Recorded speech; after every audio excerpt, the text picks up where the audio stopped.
Hi friends, welcome back to happy home. ஒரு சிம்பிளான சூப்பரான பிரண்டை சட்னி எப்படி செய்கிறதுன்னு பார்க்கலாம். இட்லி தோசைக்கு சூப்பரான காம்பினேஷனாக இருக்கும். ஒரு கடாயில் கொஞ்சமாக நல்லெண்ணெய் சேர்த்துக்கிட்டு நம்ம க்ளீன் பண்ணி வச்சுருக்கிற பிரண்டையை அது கூட சேர்த்துக்கலாம்.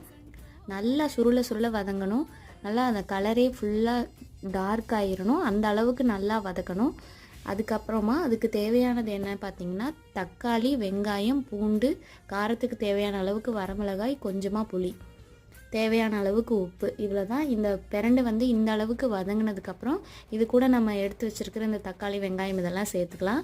இது எல்லாத்தையும் சேர்த்து நல்லா வதக்கிக்கலாம். உப்பு போட்டு வதக்கணும் அப்படின்னா கொஞ்சம் சீக்கிரமாக வதங்கி வந்துடும். இது எல்லாத்தையும் நல்லா ஆற விட்டுட்டு மிக்ஸி ஜாரில் சேர்த்து நல்லா ஃபைனாக அரைச்சி எடுத்துட்டோம் அப்படின்னா சூப்பரான பிரண்டை சட்னி ரெடி ஆயிரும். தாளிப்பெல்லாம் எதுவுமே தேவையில்லை. இதுவே சூப்பராக இருக்கும். ட்ரை பண்ணி பார்த்துட்டு எப்படி வந்துருந்துச்சுன்னு சொல்லி கமெண்ட்ஸில் சொல்லுங்கள். தேங்க்யூ ஃபார் வாட்சிங்.